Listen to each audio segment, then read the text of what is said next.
Hello, Maniam, you know. We did CM. Unanaboli, the CM Sajari. In the Niam, Universal Friendship Organization. Hello, Maniam, you know, Atani. We did pull up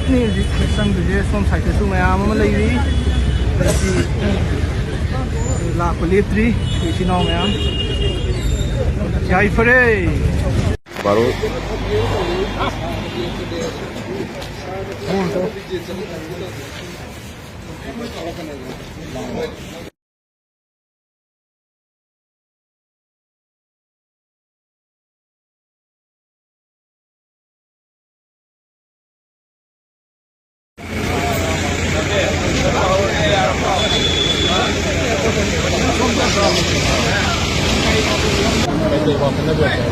Koi na wala jol siya tayo natin CM side lagi government na ay koi kita magta togiba amasung central government na so women mayam do kari togi karke hai bedo koi mai tay ki protection ki magta kai to ke hai bedo adi matang da khangje ke hai dana koi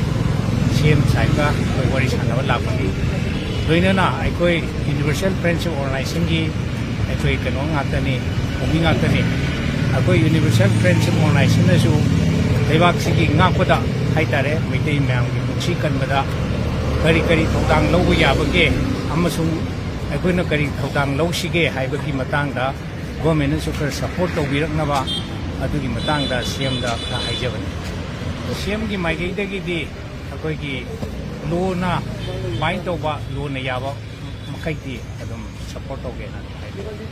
Houjik apa UFO Satjal cái oiba Tunggu ta dengan lan sih kalau ya bagi cibam dalai kan kalau kamu tim dalai. Koi si tasengna lan hai besi tauri lan se kuki singa koi ta lan tare adubu akoi gidi Houjik marui na defense hai tare akoi defense na lai akoi addiction de ado offense kya akoi gi kuki singa tau jede akoi gi oiba chamjaraba imai bensi adegi chamjaraba ahlaman na mayam se maina protect tawdagi haibagi matang saisida koi masi da phamma kanda kem hangdana tingol hangdana adu matangda khanai maitei se kramai tawna protect tawsige tung koina koi phachisi kansige sa Houjik pagi tingol jadi hang koi hoji pagi oina tingol se ani hange ya nan bada nongko pana tingol la pollution haidana tam morang kule na mahange haini eastern divisional camp haina mahange adu koina game moi se kamai tokeda koi peace game moi na koina lorkanda adu manung sida khanaraga neinakhre tongan ba training mayam ma lorkanda mi singse protect tawna bi namakta amasung koi gi isa singse yam tingkang launa leibe yana bi namakta training mayam physical training hai dari samsang har UFO Satjal cái mấy đây là bảo chúng ta bây giờ cần đi tìm adudi aikoi gi hack aikoi gi since the inception of the aikoi gi UFO adudi aikoi maitei se ngakani haibagi wakhlonda adum lakna leraba kano ni organization namani ana Houjik phausi aikoi na